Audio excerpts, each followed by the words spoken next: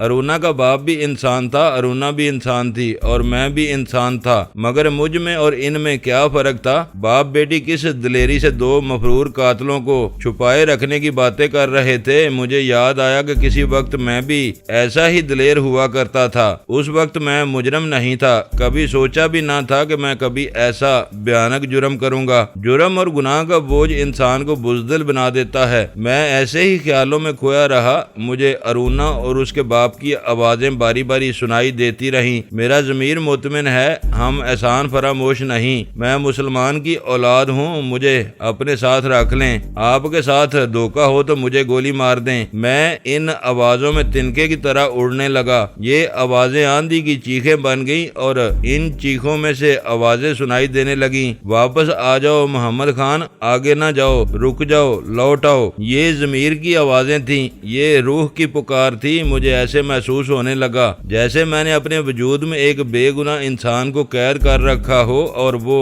آزاد ہونے کو تڑپ رہا ہو۔ میں نے اس کا گلا گھونٹ دینے کی بہت کوشش کی مگر وہ تڑپتا رہا اور میں بے چین ہو گیا۔ بے چینی اتنی بڑی کہ میں اٹھ کھڑا ہوا اور ٹہلنے لگا۔ میں بھول گیا تھا کہ میں لوہے کے فرش پر چل رہا ہوں اور یہ فرش مال گاڑی کے خالی ڈبے کا ہے۔ خانو، احمد علی کی سرگوشی مجھے بند ڈبے میں بلند آواز کی طرح سنائی دی۔ کہاں ہو خانو؟ گپ اندھیرا تھا، میں ہوش میں آ گیا اور مجھے یاد آ گیا کہ میں کہاں ہوں اور میں کون ہوں۔ قاتل بگوڑا، جیل سے مفرور۔ میں آہستہ آہستہ چلتا احمد علی کے پاس جا بیٹھا۔ نیند اڑ گئی ہے احمد علی، میں نے کہا۔ مجھے جانے دو، مجھے جانے دو، تم ڈبے میں چل پھر رہے ہو۔ اس نے کہا باہر کسی نے تمہارے قدموں کی آہٹ سن لی تو اپنے ساتھ مجھے اور ارونا کے باپ کو بھی مرواؤ گے۔ کہاں جاؤ گے؟ پھانسی کے تختے پر، تم اور تو کہیں نہیں جا سکتے۔ میں خاموش رہا۔ چپ کیوں ہو؟ اس نے کہا بس اتنی سی مردانگی تھی۔ میں لیٹ گیا اور تھوڑی دیر بعد میری آنکھ لگ گئی۔ احمد علی نے مجھے جگایا۔ ڈبے میں اندھیرا تھا۔ ڈبے کا دروازہ آہستہ سے کھلا اور آواز آئی، آ جاؤ، صبح ہونے والی ہے۔ وہ ارونا کا باپ تھا، ہمیں اپنے گھر لے گیا۔ ارونا ہمارے لیے ناشتہ لے آئی۔ نیند پوری ہونے سے جسم میں جان آ گئی تھی۔ ناشتہ کر کے ہم پھر سو گئے۔ اگر ہمیں دوپہر کے کھانے کے لیے جگایا نہ جاتا تو ہم رات تک نہ جاگتے۔ اتنا زیادہ سو کر میرا دماغ سوچنے کے قابل ہو گیا۔ کھانے کے وقت 12-13 سال کی عمر کا ایک لڑکا ہمارے کمرے میں آیا۔ اسے ہم پہلی بار دیکھ رہے تھے۔ یہ ارونا کا بھائی علیم تھا، ارونا کی طرح خوبصورت۔ وہ ہمارے ساتھ فوراً بے تکلف ہو گیا۔ ہمیں جانتے ہو ہم کون ہیں؟ احمد علی نے اسے پیار سے پوچھا۔ ابا جان اور باجی ارونا نے مجھے بتا دیا ہے کہ آپ کون ہیں، علیم نے جواب دیا۔ انہوں نے کہا ہے کوئی کیسا ہی لالچ کیوں نہ دے، کوئی جان سے مار دینے کی دھمکی دے، یہ نہیں بتانا کہ یہ 2 آدمی یہاں ہیں یا تم نے انہیں دیکھا ہے۔ میں کسی کو نہیں بتاؤں گا۔ آپ نے میری باجی کی جان اور عزت بچائی تھی نا۔ باجی کو کوئی اٹھا کر لے گیا تھا تو ہم سب دن رات روتے رہتے تھے۔ ابا جان امی جان سے کہتے تھے کہ اب ارونا کو بھول جاؤ۔ کیا میں نے اتنی بڑی نیکی کی تھی؟ کیا میں اس قابل رہ گیا ہوں کہ میرے لیے کوئی بڑے سے بڑے لالچ کو ٹھکرا دے اور مجھے بچانے کے لیے اپنی جان دے دے۔ یہ اور ایسے کچھ اور سوال تھے جو مجھے پریشان کرنے لگے۔ میں ایسی دلدل میں پھنس گیا تھا کہ میں محسوس تو کرتا تھا لیکن سمجھنے کی اہلیت نہیں تھی۔ آج جب عمر کی کشتی ساحل پر آن لگی ہے اور میری جوانی اتنی دور پیچھے رہ گئی ہے کہ میں اب تصوروں میں ہی یادوں کے سہارے اس تک پہنچ سکتا ہوں، میں سب کو سمجھنے کے قابل ہو گیا ہوں۔ کوئی کتاب پڑھے بغیر زندگی کا نیکی اور بدی کا فلسفہ بیان کر سکتا ہوں، مگر اب فہم و فراست کس کام کی؟ اتنا سا اطمینان ضرور ہے کہ گزرے ہوئے وقت کی ریت پر اپنے نقش چھوڑ آیا ہوں۔ ہر نقش پر خون کے ایک دو قطرے بھی ہیں۔ شاید کوئی اس راستے پر آئے تو خون کے قطروں کو دیکھ کر واپس چلا جائے کہ یہ راستہ پرخار ہے، مگر میں جس وقت کی باتیں کر رہا ہوں اس وقت کانٹوں کی چبھن میں بھی لذت سی محسوس ہوتی تھی۔ احمد علی کہا کرتا تھا کہ کانٹوں سے انگلیاں لہو لہان کرو گے تو پھولوں تک پہنچو گے۔ میں اس وقت پھولوں کی تلاش میں تھا، پھول پائے بھی مگر ہاتھ میں کانٹے رہ گئے۔ آج کانٹوں کی سیج پر پڑا تڑپ رہا ہوں، روح سے خون رس رہا ہے، میرا ضمیر بچھو بن گیا ہے، ڈانک مارتا ہے مگر میں بھاگ نہیں سکتا، اسے مار بھی نہیں سکتا، میں پھر الجھ گیا ہوں۔ اور آپ کہانی سننا چاہتے ہیں؟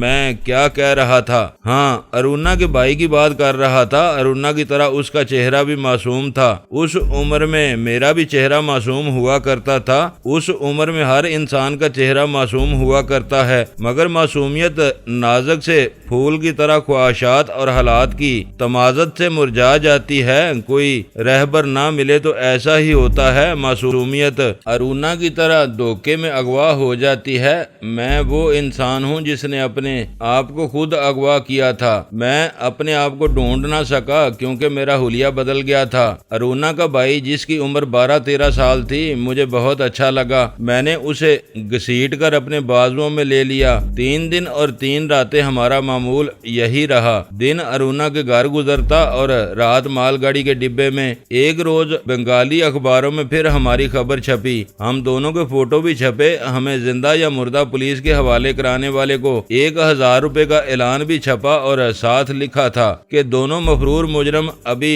چٹا گانگ کے علاقے میں ہی ہیں اور اس علاقے کی ناکہ بندی کر لی گئی ہے۔ خبر کے آخر میں یہ بھی لکھا تھا کہ ان خطرناک مجرموں کو جو پناہ دے گا اسے سزائے موت دی جائے گی۔ دوستو ویڈیو کو لائک ضرور کر دیا کریں۔ ISI پاک آرمی زندہ باد، پاکستان پائندہ باد۔ معزز ناظرین، اپنا خیال رکھیے گا اور اپنے اس چینل کا بھی شکریہ۔